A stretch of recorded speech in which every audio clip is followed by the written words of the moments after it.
Salut tout le monde! Aujourd'hui on se retrouve pour une nouvelle vidéo au Japon et une nouvelle affaire criminelle en parlant du cas d'enlèvement de Junko Furuta.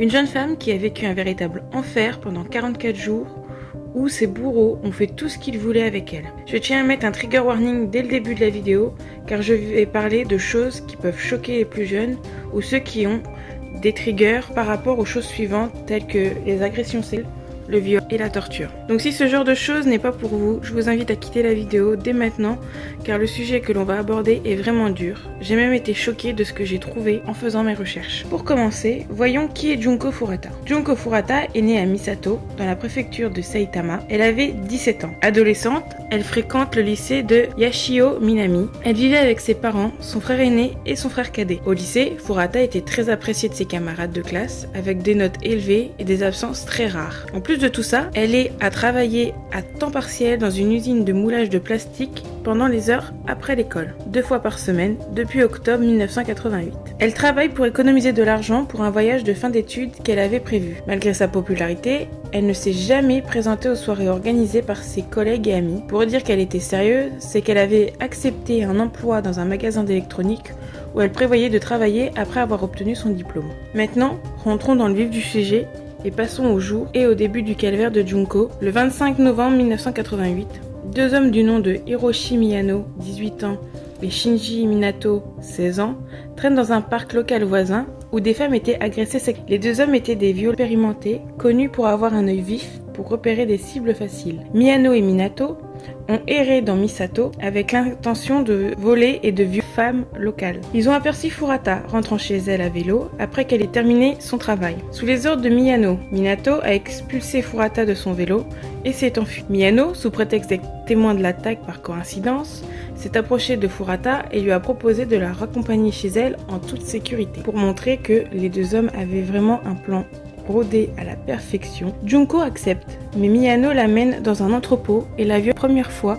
en lui révélant qu'il faisait partie des Yakuza. Il l'emmène ensuite à l'hôtel, la viole une seconde fois. De l'hôtel, Miyano a appelé vers 3h du matin Minato et ses autres amis, Joe Okura, Yasushi Watanabe, et ce dernier s'est vanté du viol. Ogura aurait demandé à Miyano de la garder en captivité afin de permettre à de nombreuses personnes de l'agresser sexuellement. Le groupe avait des antécédents de viol collectif et avait récemment kidnappé et violé une autre fille qu'ils ont libérée par la suite.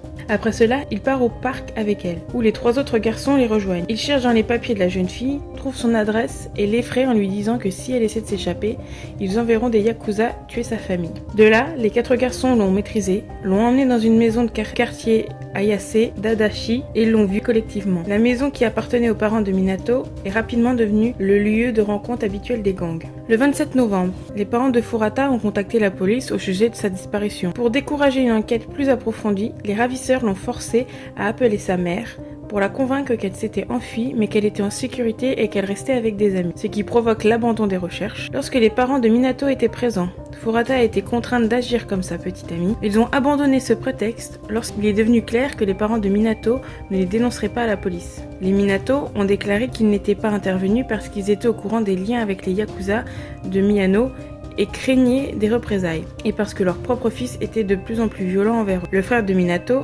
était également au courant de la situation, mais n'a rien fait pour l'empêcher. Dans la nuit du 28 novembre, Furuta a tenté de s'enfuir en hurlant de peur à la vue de plusieurs garçons. Miyano attrapa ses jambes, posa un oreiller sur son visage. Les parents ont été réveillés et sont allés vérifier les cris, mais le fils a dit que ce n'était rien et le viol a de nouveau recommencé. À partir de ce moment-là, l'horreur commence vraiment pour Junko. Ce qui s'est passé avant n'est qu'une partie de rigolade par rapport à ce que je vais vous énoncer maintenant. Furuta est séquestrée dans la résidence des Minato pendant 40 jours, période durant laquelle elle a été violée et torturée par les 4 garçons et de nombreuses autres personnes, parmi lesquelles des relations Yakuza de Miyano. De temps en temps, elle a été violée 12 hommes en une seule journée. Durant sa séquestration, les 4 garçons la battaient, l'affamaient, la suspendant au plafond et l'utilisaient comme un sac de frappe, la forçant à manger des cafards vivants et à boire sa propre urine, à se faire plaisir devant eux et à danser et chanter des chansons tout en étant battu. Il lui insérait également des objets étrangers, dont une ampoule allumée et un feu d'artifice dans les orifices. Il lui brûle les organes féminins avec des cigarettes et des briquets, lui arrache le mamelon gauche avec des pinces et lui perce les seins avec des aiguilles à coudre et ils l'ont ensuite laissé sur le balcon au milieu de la nuit avec très peu de vêtements. Lorsque Furata s'évanouit à cause de la douleur, il lui plonge la tête dans un seau d'eau afin de lui faire reprendre conscience et de continuer la torture en la gavant de force avec de grandes quantités d'alcool, de lait et d'eau. Elle a également été forcée de fumer plusieurs cigarettes à la fois et d'inhaler du diluant à peinture. En décembre, Furata parvient à contacter la police au téléphone, mais Miyano prétexte une erreur lorsque celle-ci rappelle. Miyano a brûlé à plusieurs reprises les jambes et les bras de Furata avec de l'essence à briquet. Il l'incendie de nouveau après qu'elle soit prise de convulsions en pensant qu'elle simulait ses crises. Furata les supplie à plusieurs reprises de mettre fin à ses souffrances, ce que les garçons refusent. Il la force à dormir dehors sur le balcon pendant l'hiver et l'enferme dans un congélateur. Fin décembre, Furata souffrait de malnutrition sévère après n'avoir reçu que de petites quantités de nourriture et, finalement, uniquement du lait. En raison de ses blessures graves et de ses brûlures infectées, elle est devenue incapable d'aller aux toilettes du rez-de-chaussée et se retrouvait confinée au sol de la chambre de Minato, dans un état de faiblesse extrême. L'apparence de Furata a été radicalement modifiée en raison de la brutalité des attaques. Son visage était si enflé qu'il était difficile de distinguer ses traits. Son corps était également gravement paralysé, dégageant une odeur putride qui a fait perdre 4 garçons tout intérêt sexuel envers elle. En conséquence, les garçons ont kidnappé et violé une autre femme de 19 ans qui, comme Furata, rentrait chez elle après le travail. Le 4 janvier 1989,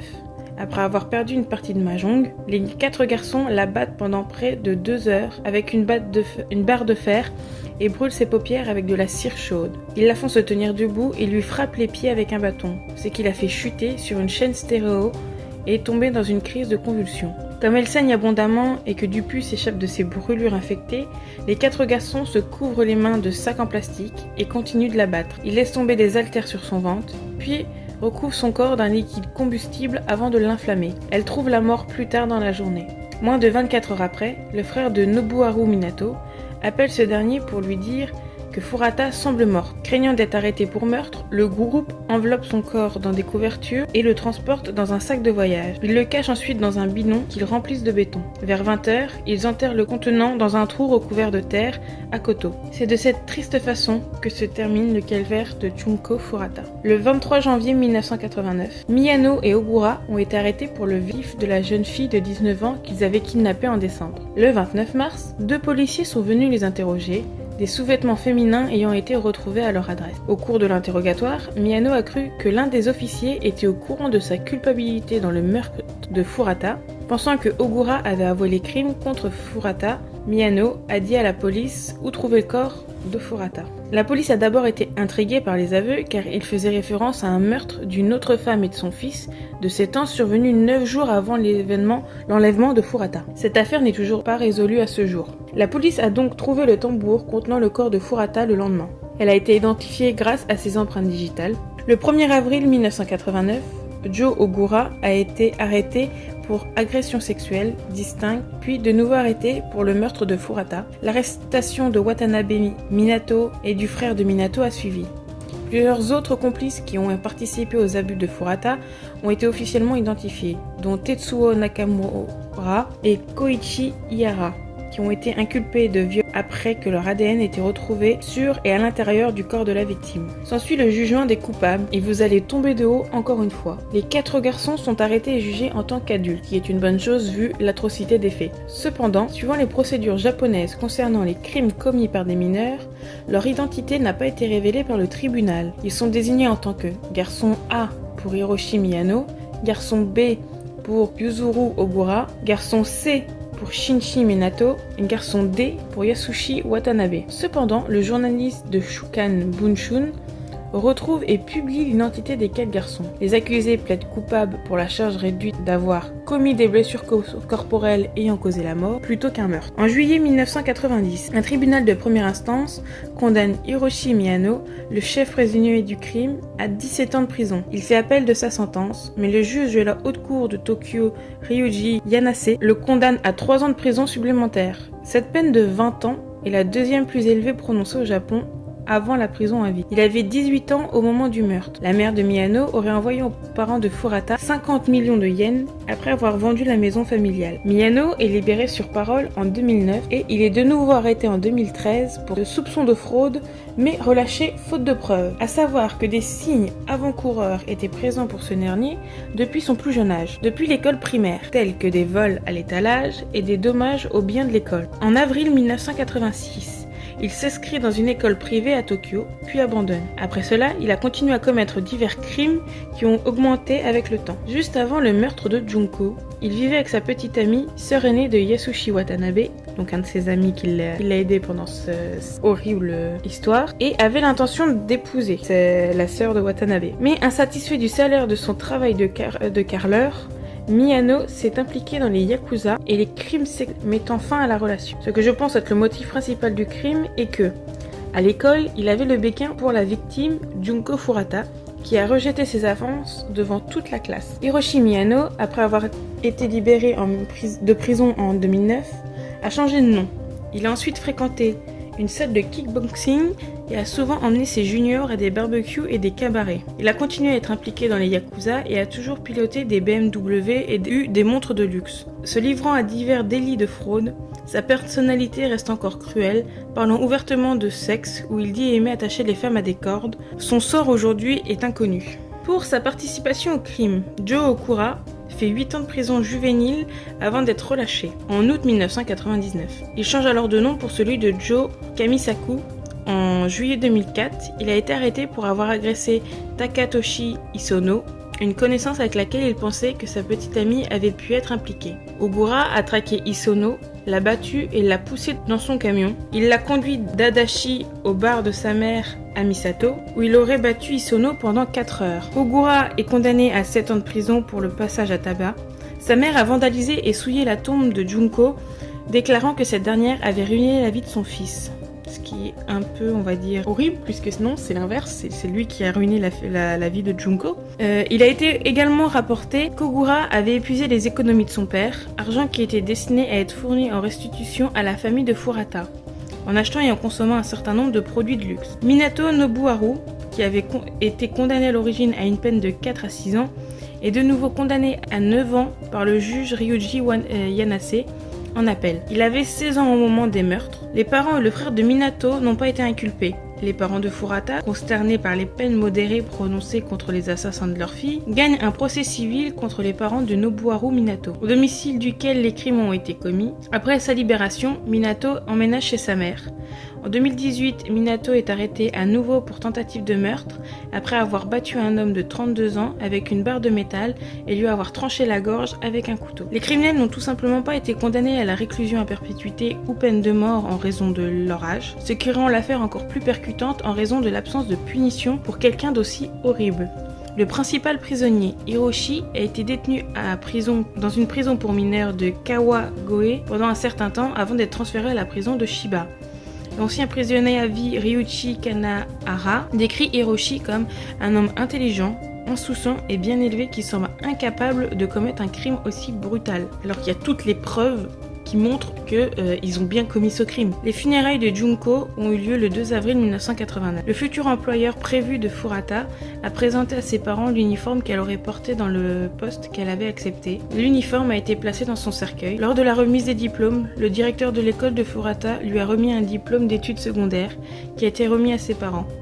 L'emplacement près de l'endroit où le corps de Furata a été découvert a été développé depuis et est maintenant un parc Wagasu. À l'époque, les Japonais étaient préoccupés par une épidémie de crimes violents influencés par les États-Unis, ce qu'ils appelaient la maladie américaine. Au moins 3 livres ont été écrits sur le crime, ainsi que quelques adaptations cinématographiques. L'histoire inspirait également plusieurs histoires similaires au cinéma, ainsi qu'une série de mangas d'horreur. D'ailleurs, l'histoire de Junko Furata était l'inspiration pour le film Concrete en 2004 et le manga 17 ans, une chronique du mal. En 2006, le groupe de visual kei japonais The Gazette sortit une chanson sur leur album Nil, appelée Teion, température corporelle. La chanson est un hommage à la jeune fille. On arrive vers la fin de cette vidéo, mais avant de conclure, je veux revenir sur la globalité de l'affaire.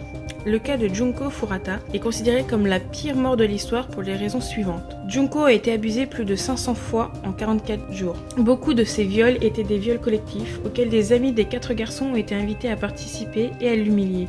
À un moment donné, plus de 100 hommes différents ont été impliqués dans ces abus. Pendant la majeure partie de son emprisonnement, elle a été nue et forcée de se faire plaisir devant ses ravisseurs. Certains garçons ont uriné sur elle et elle a été forcée à boire sa propre urine. Elle était battue régulièrement, parfois ligotée comme un sac de boxe humain. Les garçons la punissaient avec des bâtons et des tiges de bambou. Elle a été grièvement brûlée par le briquet et les feux d'artifice que j'ai mentionnés plus tôt. Lorsqu'elle a essayé d'appeler la police, elle a été aspergée d'essence à briquet et son cœur a pris feu. Elle a survécu d'une manière ou d'une autre, mais a succombé à ses blessures. Pour conclure, j'aimerais dire que je ne pensais pas ce genre de cruauté possible à un si jeune âge. Les ravisseurs n'avaient pas plus de 20 ans. Junko a vécu un véritable enfer avec toute cette torture, de façon à ce qu'elle a elle-même demandé à en finir plusieurs fois, alors je pense que sa mort a été une véritable délivrance pour elle. Je suis vraiment dégoûtée par ce qu'ont fait ces hommes, et pour vous dire, je ne sais même pas si cette vidéo va passer au niveau de YouTube, même si j'ai bipé le plus de mots possible, le sujet est tellement grave et aborde tellement de sujets que YouTube n'aime pas vraiment, donc je ne sais pas du tout si cette vidéo va passer, mais je voulais vous apporter en fait ce sujet qui pour moi est très important quand même, parce que je ne contredis pas le fait que le Japon est un pays sûr, mais il faut pas l'idéaliser non plus. Il y a des meurtres, il y a des actes de cruauté comme l'histoire de Junko qui arrive aussi là-bas. Dans tous les cas, dites-moi ce que vous pensez de cette macabre histoire, mais surtout en ce qui concerne la sanction des coupables qui, encore une fois, enfin, je suis aberrée par si peu de peine. N'hésitez pas à vous abonner aussi. Dans tous les cas, je vous souhaite une bonne journée, une bonne soirée en fonction de l'heure à laquelle vous regardez cette vidéo. Et surtout, prenez soin de vous.